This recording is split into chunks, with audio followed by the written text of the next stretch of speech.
오늘은 권능이란 말씀을 가지고 여러분들과 함께 나누려고 합니다. 권능, 파워라고도 하고 그리거는 엑스시아라고 이야기하고 영어로 authority라고 이야기합니다. 권능. 제가 DMV, 미국에서는 DMV 그 드라이브 라이센스를 갱신하거나 받을 때 이제 어디 가서 받냐면 DMV라는 곳에 가서 드라이브 라이센스를 받게 됩니다.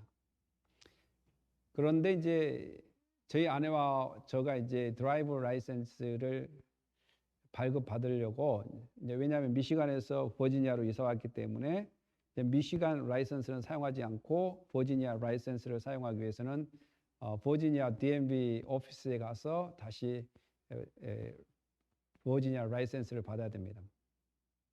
그런데 코로나 바이러스로 해서 너무 그 예약제로 하다 보니까 지금까지 받지 못하다가 한 2주 전인가 3주 전에 이렇게 받게 됐습니다. 그러면서 그 DMV에서 했던 것이 뭐냐면 저희 아내 이름을 넣어서 DMV에서 드라이브 라이선스를 받으려고 하니까 이 지역에 한인분들이 계셔서 똑같은 이름이 있는 거예요. 똑같은. 그래서 똑같은 이름이 있어서 저희 아내의 그 이름을 넣었는데 똑같은 이름이 있어서 운전면허증이 있다는 겁니다. 버지니아에. 아니다, 없다. 나는 미시간에서 왔고 미시간 라이센스도 보여주면서. 그런데 그 사람들이 발견한 것은 뭐냐면 이름은 똑같지만 소셜 넘버가 다르다는 것을 발견했습니다. 근데 컴퓨터는 인식하지 못해요, 그것을. 그래서 이제 결국 거기에서 1시간 정도 기다렸습니다.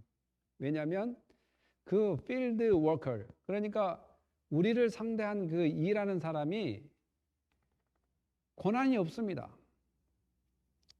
그 현장에서 컴퓨터에게 이 사람이 다른 사람이라는 것을 고쳐줘야 되는데 이름은 똑같지만 소셜 번호가 틀리기 때문에 다른 사람이라는 것을 고쳐줘야 되는 그 데이터를 넣어줘야 되는데 이것을 그 현장에 있는 사람은 하지 못합니다. 그래서 저희들은 그 사람이 할 수 없어서 연락을 해서 그 윗사람에게 그 일 처리가 될 수 있도록 기다린 시간이 1시간이에요.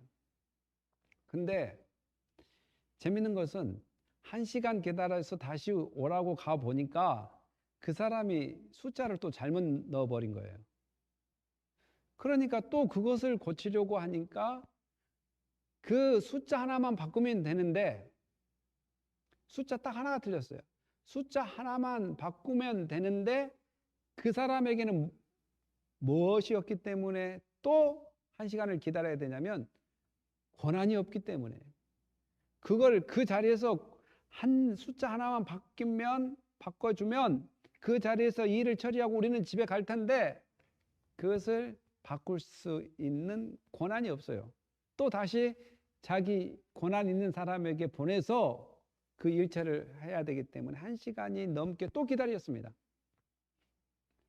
문제가 뭡니까? 숫자 하나를 그 사람도 바꿀 수가 있어요. 이것은 social number and passport 이런 것들을 다 종합해 보면 분명히 이 사람 아이덴티파이가 된다는 말이죠. 되는데 권한이 없다는 이유로 숫자 하나를 바꾸기 위해서 1시간 넘게 기다려야 되는. 그래서 권한이 얼마나 중요한지 이 오늘 말씀 이 authority, 이 권능이라고도 이야기하는 이 권한 이거 얼마나 중요한지 새삼 느끼게 됩니다. 더 하나 이야기하자면 제가 저희 집에 이제 이사를 했는데 가스레인지가 너무 오래돼가지고 화력이 약하단 말입니다. 화력이 약해서 또 좀 틀면 가스가 약간 미리 냄새가 나기 때문에 이 가스레인지를 사려고 하다 보니까 가스레인지가 상당히 비싸요. 그래서 중고를 하나 샀습니다. 중고를 하나 샀는데 그것을 replace, 다시 이 교체를 하려고 하니까 교체 비용이 만만치 않게 듭니다. 교체 비용이. 왜냐하면 가스레인지를 고칠 때 저가 그 호수 사다가 갈 수 있어요. 갈 수 있어요. 근데 중요한 것은 뭐냐면 라이센스가 없습니다. 그 시에서 가스레인지를 갈 수 있는 라이센스, 그 권한을 내게 주지 못해서, 또한 내가 그걸 갖지 못해서, 그리고 저에게 그것이 없어서 눈앞에서 보고 얼마든지 갈 수 있는 것을 갈 수 없는, 바로 권한, 이 권능, 행할 수 있는 능력이 허락되어 있지 않기 때문에 하지 못하고 중고 가스레인지를 200불이 넘게, $200가 넘게 그 라이센스 있는 분에게 부탁을 해야 됩니다. 다 어떤 이유입니까? 다 권위와 권능, 권한, authority의 문제입니다. 여러분, 오늘 예수님도 그동안 많은 사역을 하셨습니다. 제자들을 데리고 다니면서 병도 고쳤고요, 귀신도 내쫓았습니다. 그리고 죽은 자도 살려냈습니다. 이러한 많은 사역들을 바로 제자들이 보는 데서 하셨습니다. 그러면서 마태는 오늘 10장을 통해서 예수님께서 제자들에게 따로 모아놓고 제자들에게 하는 이야기를 오늘 우리에게 들려줍니다. 여러분들이 잘 아시다시피 마태복음에서 이 이야기는 시간 순서대로 쭉쭉쭉 나가는 것이 아닙니다. 마치 장르별로 그룹핑해서 마태의 시각에서, 마태의 입장에서 이것을 써 내려갔기 때문에 오늘 예수님께서 제자들에게 하나님의 사역에, 또한 예수 그리스도의 가르침에 반응해서 이제 그들이 실제로 예수님이 했던 사역을 해야 되는 그러한 부르심을 받습니다. 이것을 제자라고 부르는데, 이 제자들은 흔히 콜링이라고 합니다. 이 콜링을 받는, 제자로 부르심을 받았다. 제자로 부르심을 받은 사람이 이제는 사도로 보내심을 받아야 됩니다. 그러니까 제자의 의미는 콜링이라는 의미가 많이 있습니다. 그 말은 뭔 말이냐? 와서 배워야 된다. 그리고 느껴야 되고 경험해야 되고 믿어야 되고 영접해야 되는. 그렇다면 이제 해야 되는 것은 보냄을 받아야 되는데, 그것이 바로 사도입니다. 사도. 아포스톨, 사도입니다. 사도. 그 제자들에게 그러면 그냥 가라고 하면 얼마나 힘들겠습니까? 예수님께서 했던 사역은 예수님이기 때문에 할 수 있습니다. 하나님이시기 때문에 할 수 있습니다. 하나님의 그 능력을 가지고 있기 때문에 할 수 있습니다. 예수님 자체가 authority, 바로 능력입니다. 권능입니다. 그렇기 때문에 할 수 있지만 인간인 제자들은 할 수 없습니다. 그래서 그들이 받아야 되는 것은 뭐냐면 예수님으로부터 권능을 받아야 됩니다. 권능, 곧 권한을 받아야 됩니다. 복음 사용 권한, 복음을 증거할 수 있는 권한, 복음을 통해서 사람을 살리는 권한을 받아야 됩니다. 그런데 예수님께서 그들을 콜링하시고 샌딩할 때, 보낼 때 그냥 보내지 않고 권능을 주신다는 말씀입니다. 1절에 이렇게 기록되어 있습니다. 예수께서 그의 12 제자를 부르사 더러운 귀신을 쫓아내며 모든 병과 모든 악한 것을 고치는 권능을 주시니라. 할렐루야. 그러면 제자는 누구냐? 넓은 의미에서 예수 그리스도를 구주로 영접한 사람, 또 그분의 뜻에 따라가는 사람, 이런 사람을 넓은 의미에서 제자라고 말할 수 있습니다. 오늘 하나님의 백성으로 부름받는 모두가 제자가 되는 것입니다. 그 제자들에게 무엇을 주냐면 귀신을 내쫓을 수 있는 능력, 병을 고칠 수 있는 능력, 약한 것을 고치는 능력, 이런 권능을 주십니다. 그런데 2절에 보니까 이 12이 갑자기 제자에서 사도가 되는 그런 말로 마태는 기록합니다. 12사도의 이름은 이러하니라고 이야기하면서 사도라고 이제 부릅니다. 사도는 이제 배웠으니까 이제 믿고 있는 그분에 대해서 증거해야 될 사명이 있는 사람을 사도라고 이야기합니다. 물론 사도는 그때 예수님을 직접 보고 경험하고 부활을 경험했던 그 시대 제자들을 사도라고 이야기합니다. 그러나 그 사도적인 정신은 오늘 우리에게도 있다는 거예요. 그 말은 뭔 말이냐면 가서 증거해야 될 사명이라는 것이죠. 보냄을 받은 자, 복음에 대하여 보냄을 받은 자. 그래서 12명을 뽑게 되는데, 물론 여러분들이 잘 아시다시피 예수님의 제자가 12명만 있는 건 아닙니다. 여제자도 있었고 70인의 전도인도 있었고 여러 제자들가 있습니다. 그러나 대표적으로 12를 계속 뽑아서 이루어지는 것은 새 부대에는 새 술을 담아야 되듯이, 새 술에는 새 부대에 담아야 되듯이 예수님께서 새로운 세대, 새로운 나라를 시작한다는 의미를 나타내 보여줍니다.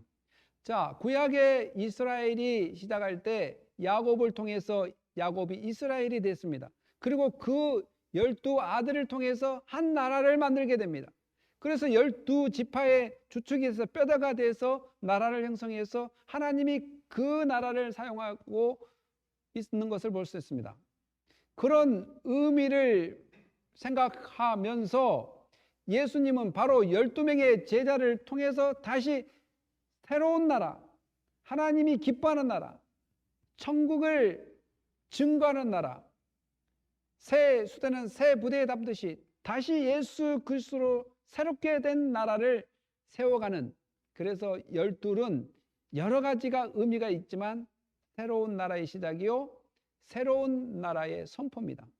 곧 야곱이 이스라엘이 돼서 12지파를 통해서 이스라엘이 형성된 것처럼 예수 그리스도를 통하여 12제자를 통해서 새로운 하나님의 나라가 시작되는 그러한 의미가 있습니다. 뭐 12를 하면 뭐 완전 숫자네 천지 뭐 수응이라는 뭐 여러 가지 이야기를 하는데, 뭐 여러 가지 의미도 맞겠지만 가장 기초적으로 야곱이 12명을 통해서 한 나라를 이스라엘을 시작했듯이 예수를 통해서 12명을 통해서 새로운 나라, 하나님의 나라를 시작하는 그러한 의미가 12에 있습니다. 물론 저는 여기서 제자들 한 사람 한 사람을 언급하지 않을 것입니다. 제가 이야기하고 싶은 것은 예수님께서 주신 권능을 통해서, 예수님의 주신 권위를 통해서, 예수님께서 주는 권한을 통해서 어떻게 우리가 반응을 해야 되는지, 이것에 대해서 나누려고 합니다. 예수께서 12를 내보내시며 명하여 이르시되 이방인의 길로 가지 말라, 사마리아인의 고을에도 들어가지 말고 오히려 이스라엘의 집에 잃어버린 양에게로 가라 가면서 전파하여 말하되 천국이 가까이 왔다 하고. 그러니까 제자 12명, 다시 이야기하지만 예수님은 제자 12명만 있었던 것이 아니라는 것, 12명이 주축으로 해서 하나님의 나라. 그러면 12명을 왜 뽑았는가? 12명을 왜 뽑았는가? 바로 천국이 가까웠다라고 전파하기 위해서. 이미 온 천국, 예수 그리스도가 천국의 길이요 진리요 생명이라고 이야기했습니다. 그러니까 예수 그리스도를 증거하는 것, 이것이 천국을 증거하는 것이고 천국이 가까이 왔음을 증거하는 것입니다. 그러니까 12명은 바로 예수 그리스도의 복음의 나팔수가 되는 것이고, 예수님이 누구신가? 사람을 살리신 분이다. 예수님이 누구신가? 귀신을 내줄 수 있는 분이다. 예수님이 누구신가? 병을 치료하시는 분이다. 예수님이 누구신가? 약한 자를 치유하는 분이다. 곧 12명의 역할은 바로 예수 그리스도를 증거하는 것이고, 예수 그리스도를 통해서 천국을 맛볼 수 있는 그 메시지를 증거하기 위해서 예수님은 제자들을 뽑았고, 그 제자들을 통해서 그냥 보내지 않고 권능을 주셨으니 곧 예수님이 가지고 있던 권능을 주셨다는 것입니다. 사랑하는 성도 여러분, 여러분들이 예수님의 제자라면 여러분들이 사용하지 않았든지 또한 여러분이 믿지 않았든지 여러분들이 인식하지 않아서 그러지 우리 모두에게는 하나님의 사랑과 은혜로 통해서 예수 그리스도의 그 보혈의 공로로 우리가 은혜 받고 구원받은 제자라면 이런 권능은 있습니다. 예수님도 죽은 사람 살리는 것을 몇 번 하지 않아요? 사복음서에 한 3번인가 나와요.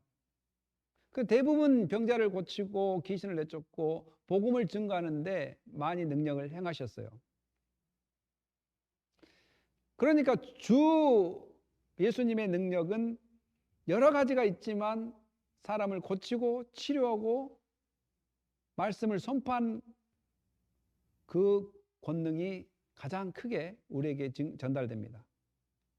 그러니까 오늘 우리가 무시해서 그러지 우리가 인식하지 못해서 그러지 예수님의 제자라면 병자를 놓고 기도해 보십시오. 나을 것입니다. 여러분 잘 들어보십시오. 병자를 놓고 기도하면 다 낫는단 말은 아닙니다. 우리가 할 수 있는 권한은 그 명령에 따라서 기도하고 그 사람이 낫기에 합당하면 병이 나을 것이고 또한 하나님이 뜻이 있어서 낫지 않을 사람이면 낫지 않습니다. 그러나 하나님께서 우리에게 주신 예수님께서 우리에게 주신 것이 무엇이냐면 병자를 위해서 기도할 수 있는 권한, 또한 귀신을 내쫓을 수 있는 권한, 또한 죽은 자를 위하여 그 영혼들이 정말 주님 오실 때 다시 회복될 수 있는 그러한 평화의 기도를 드릴 수 있는 여러 가지 권한들이 많이 주어져 있습니다. 사랑하는 성도 여러분, 예수님께서 왜 잃어버린 양에게로 가라고 이야기할까요? 이스라엘에. 이제 이 부분에 대해서는 여러 가지 의견이 분분한데요.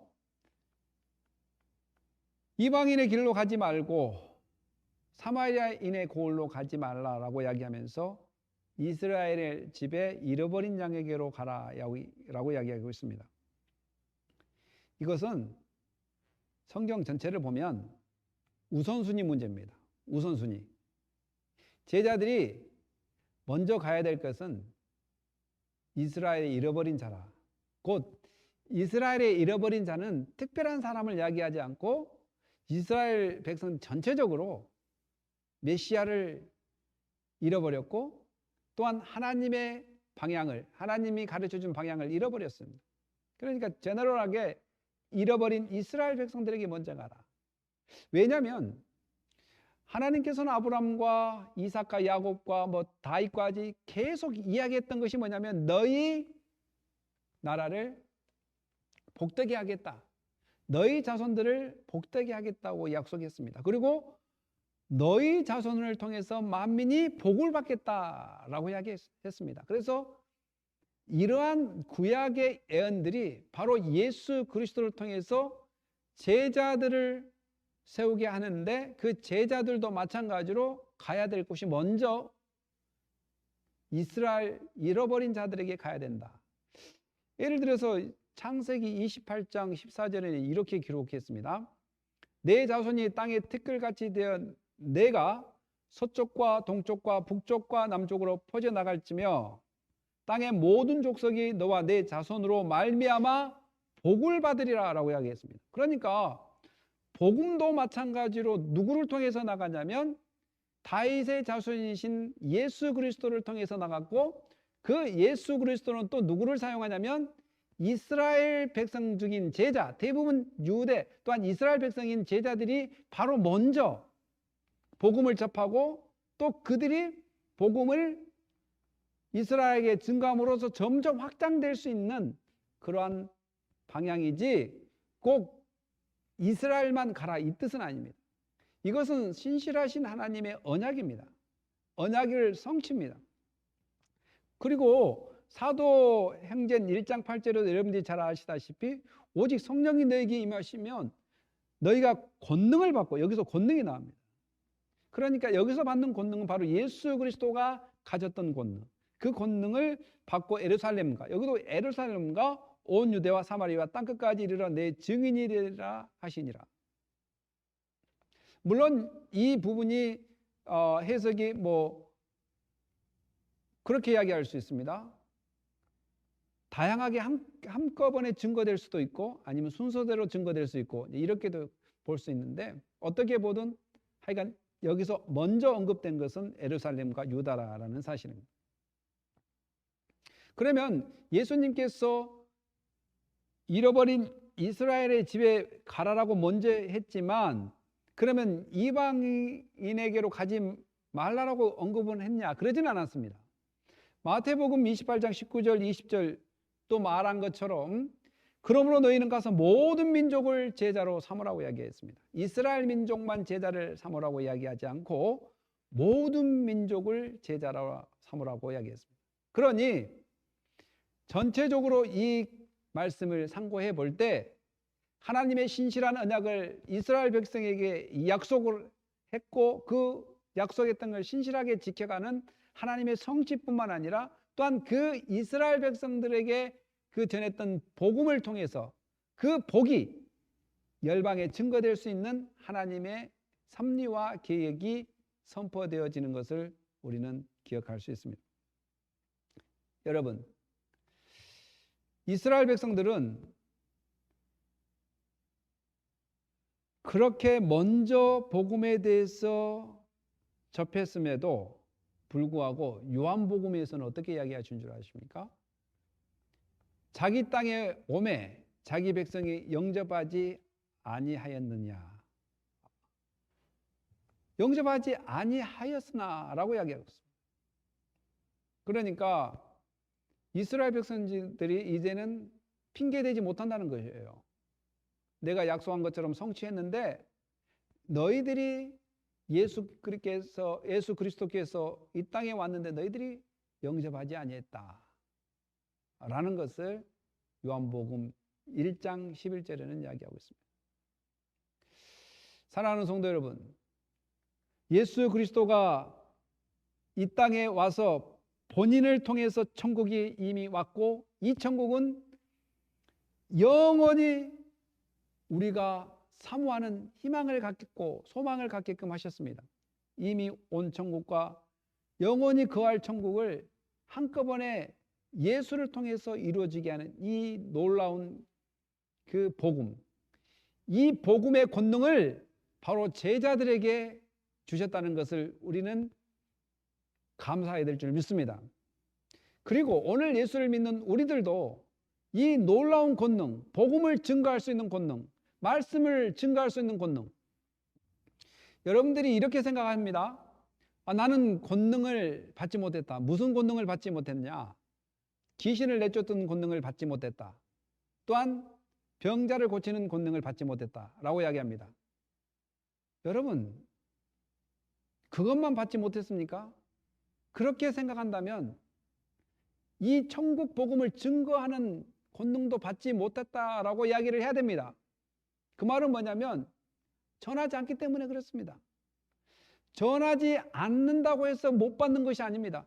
내가 병자를 위해서 기도를 해줬는데 낫고 안 낫고는 하나님의 소관입니다. 그러니까 나에게 주신 권능은 그가 예수를 믿든 믿지 않든 나는 복음을 증거해야 되는 권능을 받았고, 또한 그가 낫든 안 낫든 나는 병자를 위해서 기도해야 될 권능을 받았고, 또한 귀신이 나가든 안 나가든 나는 귀신을 꾸짖어야 되는 권능을 받았고, 또한 죽을 영혼을 향하여 기도해야 될 권능을 받았고, 이러니까 우리 모두가 예수 그리스도가 하신 그 권능을 예수님께서 제자들에게 준 것처럼 우리에게 주셨다는 것을 확실히 믿고 이제는 사용해야 됩니다. 사용해야 됩니다. 때로는 귀신을 내쫓았는데 나가지 않을 때가 있습니다. 그러면 언제까지 해야 됩니까? 나갈 때까지 기도하는 것입니다. 여러분, 인디안 기우제를 아십니까? 인디안 기우제. 인디안 기우제는 100% 비가 옵니다. 왜 인디안 기우제는 100% 비가 옵니까? 그것은 비가 올 때까지 기우제를 지내기 때문에 그렇습니다. 마찬가지입니다. 우리가 권능을 안 받았다라고 이야기하기 전에 권능을 주셨다는 그 확신을 가지고 병이 나을 때까지 기도하고 귀신이 나을 때까지 기도하고 또한 복음이 증거되어서 예수 믿을 때까지 복음을 증거한다면 누가 나는 권능을 안 받았다고 이야기할 사람이 누가 있겠느냐 이 말입니다. 예수님은 주셨다고 이야기하는데 그의 제자들은 안 받았다고 이야기하면 누가 맞는 말인가 생각해 봐야 됩니다. 사랑하는 성도 여러분, 우리는 그래도 예수 그리스도께서 권능을 주셨습니다. 믿습니까? 예수 그리스도가 주신 이 권능은 예수 그리스도께서 컨트롤 하십니다. 저는 예수 그리스도의 명령에 따라 복음을 증거하고 선포하고 귀신을 내쫓고 또한 병자를 위해서 기도하고 오늘 그러한 권능이 우리에게 있다는 것. 모든 일의 결과는 하나님의 손에 있습니다. 그래서 오늘은 이런 확신을 가져야 될 것입니다. 병든 자를 고치며 죽은 자를 살리며 나병한 자를 깨끗게 하며 귀신을 쫓아내되 너희가 거저 받았으니 거저 주라. 그러니까 그러한 사역을 통해서 예수 그리스도께서 주신 권한과 또한 권능을 통해서 돈벌이 수단으로 하지 말라는 것입니다. 왜냐하면 하나님께서는 우리에게 은혜도 거저 주셨고 이런 권능도 예수님께서 거저 주셨으니 거저 기도하고 거저 귀신을 내쫓고 거저 그들에게 복음을 증거해야 된다는 것입니다. 그러나 분명히 알아야 될 것은 일꾼이 자기의 먹을 것을 받는 것이 마땅하다. 그런데 먹고 살아야 될 것은 그 사역자들이나 복음을 증거하는 자에 대해서는 서포트를 해야 됩니다. 바울도 이야기했습니다. 자기가 서포트를 받을 만하나 내가 거절하는 것은 유익하게 하기 위해서이고 자기가 할 수만 있다면 짐을 덜 지워지기 위함이고 또한 그가 그물을 기면서 복음을 선포했던 것은 하나님께서 효과적으로 자기를 통해서 사용해 주기를 또한 효과적으로 전도를 하기 위해서 모든 일을 그렇게 했던 것이지 바울이나 모든 성경에서는 주님의 복음을 증거하고 또한 사역하는 사람들이 먹고 마시는 것에 대해서는 받아야 되는 것이 마땅하다. 바로 예수님도 이야기를 하십니다. 그러나 복음을 증거하는 걸로 돈벌이 수단을 하지 마라 이 말이지 우리의 생계를 위해서 무소유하라라고 이야기하지 않은 것입니다. 어떤 분이 이런 이야기를 하더라고요. 무소유. 이 세상 사람들은 원천적으로 근본적으로 다 무소유입니다. 왜 그러신 줄 아십니까? 죽으면 다 못 가져가기 때문에 그렇습니다. 그러나 이 땅에 살 때 어떻게 보면 무소유는 없습니다. 무소유. 누가 빌려줬던 남의 것이든 렌트를 살든 다 지금 현재 자기가 사용하고 있을 때는 자기의 것입니다. 자기의 것. 심지어는 집을 다른 사람 이름으로 등록해 놓고 그 집에 살면서 이 집은 나의 집이 아닙니다. 그래서 저는 무소유입니다. 라고 이렇게 이야기하는 사람이 있습니다. 사실 등록만 그 집을 등록만 자기 이름으로 남의 이름으로 해놨지 살기는 본인이 살아요. 누릴 거 다 누립니다. 그러면서 무소유라고 이야기하는데 참 어이가 없는 일입니다. 무소유를 주장한 사람은 말이 맞지 않는 것은 뭐냐면 지금 옷 하나 거치고 있는 것이 뭡니까? 그 옷 누구 거예요? 또 이렇게 이야기하겠죠. 빌려준 거라고, 빌린 거라고. 그러면 빌렸지만 누가 지금 소유하고 있습니까? 본인이 입고 있지 않습니까? 그러면서 무소유라고 이야기합니다. 아주 거룩하게. 아닙니다. 무소유는 죽을 때 그때 알게 됩니다. 아, 가져갈 수 없구나. 내 것이 아니었구나. 그러나 살아있을 때는 모두가 원천적인 무소유지만 모두가 사용한 그때 그 시에는 내가 사용하는 것이므로 무소유라고 할 수 있는가? 저는 의문이 듭니다. 그래서 무소유 주장한 사람들 보면 마치 자기가 거룩한 척하는데 아닙니다. 사람이 일꾼이 자기의 먹을 것을 받는 것이 마땅하다고 예수님이 한 것처럼 이렇게 목회자나 말씀을 증거하는 사람들에게 먹을 것을 이렇게 생활비랄지 이런 것들 되는 것은 당연한 것입니다. 이런 말씀을 가지고 목회자들을 공격하거나 무소유하라, 또한 돈에 대해서 걱정하지 마라, 이런 식으로 이야기한다면 이 본문을 잘못 이해하는 거라고 볼 수 있습니다. 그러나 중요한 것은 뭐냐면 병을 고쳐주고 또한 나병 환자를 고쳐주고 귀신을 내쫓아 주는 대가로 어떠한 물질을 바라거나 그런 돈벌이 수단으로 그 사역들을 하지 말라, 이런 의미라는 것을 우리는 이 말씀을 통해서 알아야 됩니다. 왜 그렇습니까? 이 권능은 누가 주신 권능이십니까?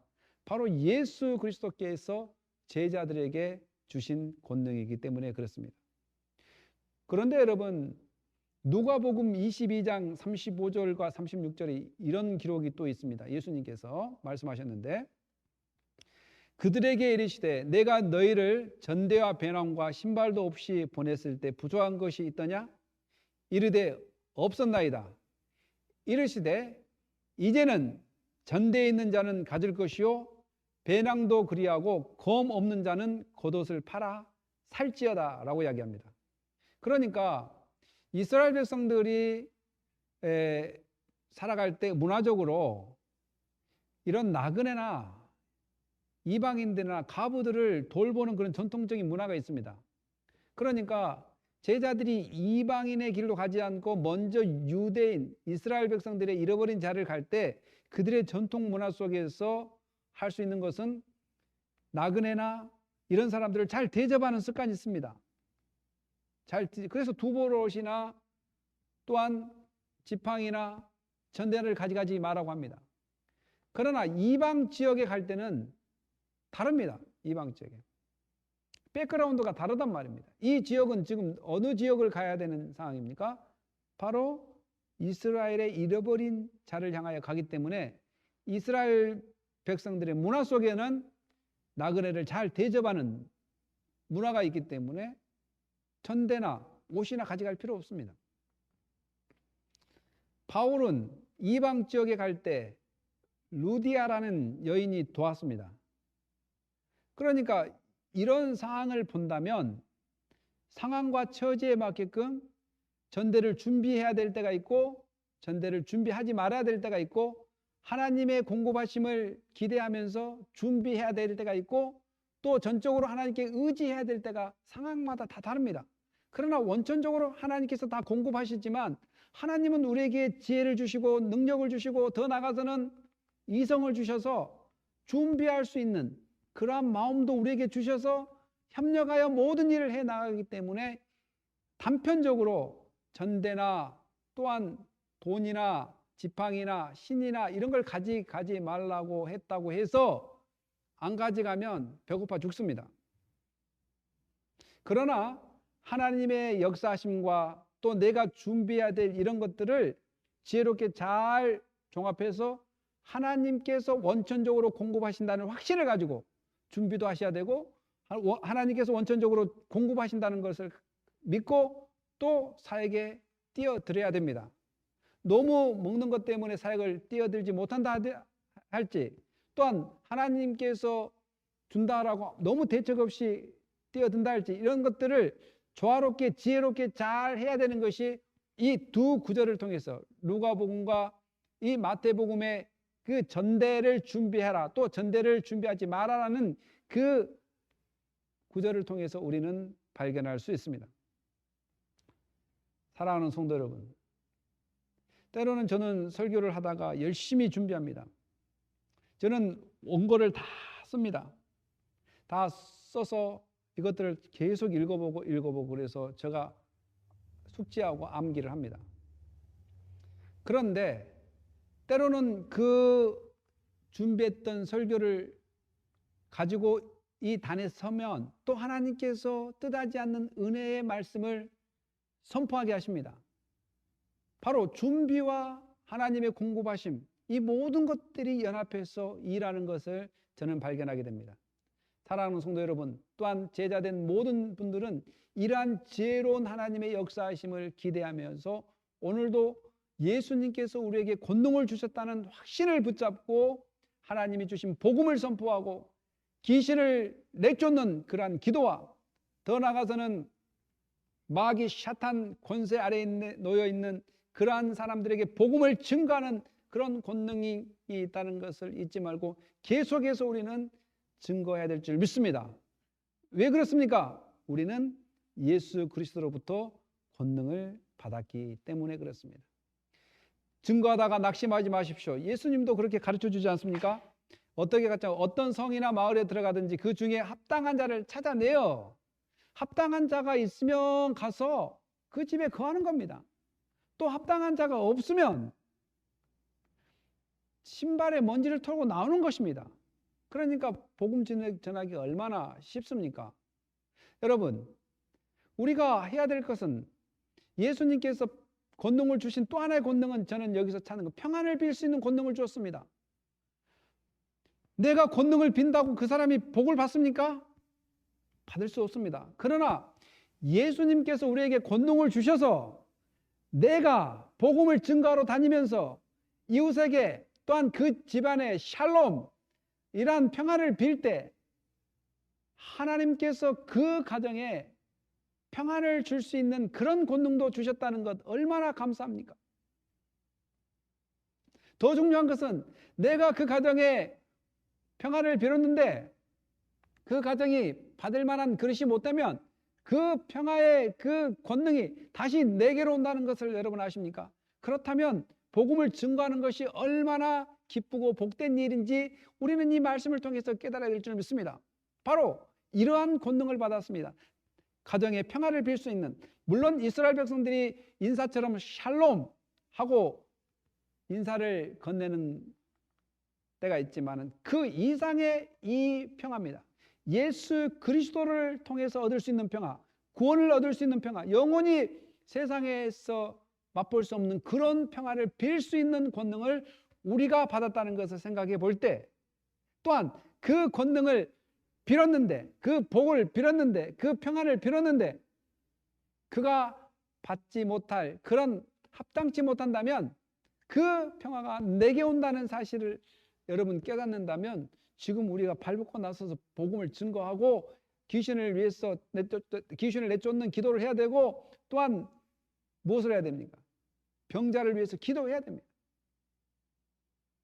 사랑하는 성도 여러분, 복음을 어렵게 생각하면 안 됩니다. 이러한 원리 속에서 복음을 증거해야 됩니다. 물론 우리가 복음을 증거할 대상자를 날마다 기도를 해야 됩니다. 신발에 먼지를 털듯이 그냥 단절하는 말은 아닙니다. 그 사람이 정말 하이 맞아서 더 이상 복음을 거절한다면 할 수 없지만, 잘 모르고 인식하지 못해서 복음을 거절한다면 끝까지 기도해서 그들이 복음을 받아들일 수 있도록 해야 되는 것은 또 사실입니다. 그래서 마태복음 10장 14, 15절에는 이렇게도 또 기록하고 있습니다.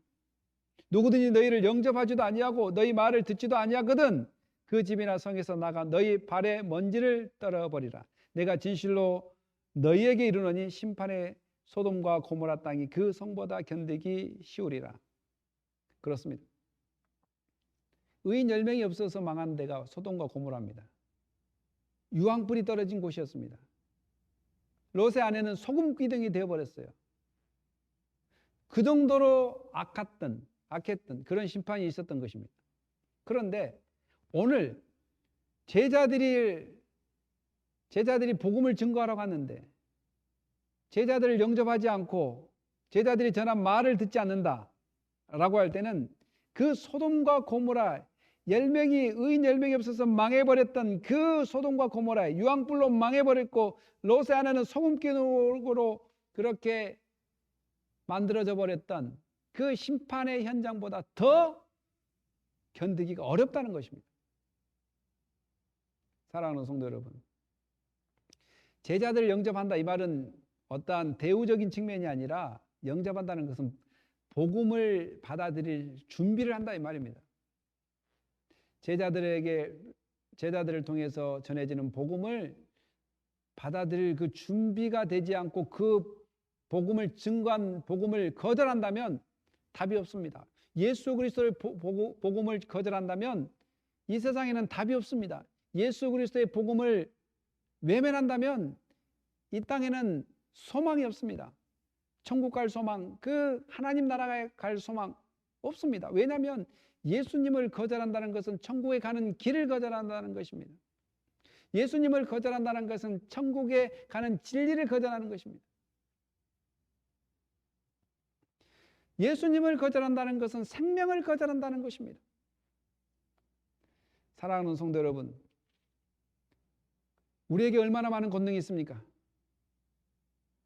예수 그리스도께서 제자들에게 주는 권능이 오늘 우리에게도 있음을 감사히 여기고 이제는 그 권능을 사용해야 됩니다. 사용하지 않기 때문에 없는 것처럼 여겨져 버립니다. 사용하지 않기 때문에, 우리가 믿지 않기 때문에, 인식하지 않기 때문에 없는 것처럼, 안 받은 것처럼 여겨져 버립니다. 제가 사역을 하는데 어떤 권사님이 다리가 아프다고 그러더라고요. 근데 제 마음 가운데 저 권사님 다리를 좀 잡고 기도해 주면 좋겠다는 생각이 들었어요. 낫고 안 낫고는 둘째 문제고 일단 그런 마음이 들었습니다. 왜냐하면 다리가 너무 아프다고 계속 하는데 내가 어떻게 해줄 수가 있는 방법이 없기 때문에 그랬습니다. 그래서 그런 마음이 들어요. 권사님, 제가 권사님 다리에 손을 얹고 기도를 좀 해도 되겠습니까? 네, 목사님 해주시면 좋죠. 그래서 제가 기도를 했습니다. 기도를 간절히 했습니다.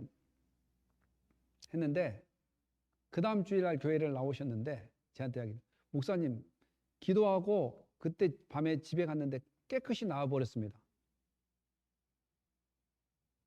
이런 일이 한두 번이 아닙니다.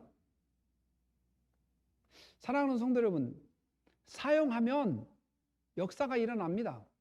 그러니까 사용하지 않기 때문에 없는 것처럼 여길 때가 있습니다. 때로는 기도를 했는데 안 나올 수도 있습니다. 그것은 하나님의 계획 안에 있는 것이지 기도해서 안 나온 것이 아닙니다. 권능이 없어서 안 나온 것이 아닙니다. 이미 예수님은 권능을 주셨다고 했고 주신다고 했으며 우리가 믿고 이제는 그 권능을 사용해야 될 줄 믿습니다. 이 권능이 누구의 권능이기 때문에 그렇습니까? 내 권능이 아니라 바로 예수님의 권능이시고 예수님께서 제자를 부를 때 바로 하나님 나라를 선포하라고 주신 권능입니다. 할렐루야! 이런 권능이 있음을 믿고 이제 어디 가셨는지 예수 그리스도를 증거하고 자랑하고 예수 그리스도의 이름으로 귀신을 내쫓고 예수 그리스도의 이름으로 병든 자를 기도해주고 예수 그리스도의 이름으로 복음을 모르는 사람들에게 복음을 증거하는 그런 은혜가 있기를 예수님의 이름으로 축원합니다. 기도하겠습니다. 할렐루야. 하나님 감사합니다. 오늘 우리가 권능이 있다는 것을 잃어버리고 살 때가 많습니다. 오직 예수 그리스도의 그 참된 권능, 예수 그리스도만이 우리에게 주신 이 권능, 이제는 그 권능을 붙잡고, 그 권능은 누구냐? 바로 예수 그리스도입니다. 곧 예수 그리스도를 붙잡을 때 권능이 일어나고 예수 그리스도를 증거할 때 권능이 나타나며 예수 그리스도의 이름으로 귀신을 내쫓을 때 권능이 일어나며 예수 그리스도의 이름으로 병마를 위하여 기도할 때 권능이 나타난 것처럼 바로 예수 그리스도를 증거하고 찬양하며 경배하는 그런 은혜, 예수 그리스도를 신뢰하는 은혜, 예수 그리스도를 통해 천국이 가까웠다는 그 메시지를 증거하는 그런 은혜가 모든 하나님의 자녀들과 제자들과 백성들을 위해 함께하게 하여 주시옵소서. 감사하며 예수님의 이름으로 기도합니다. 아멘.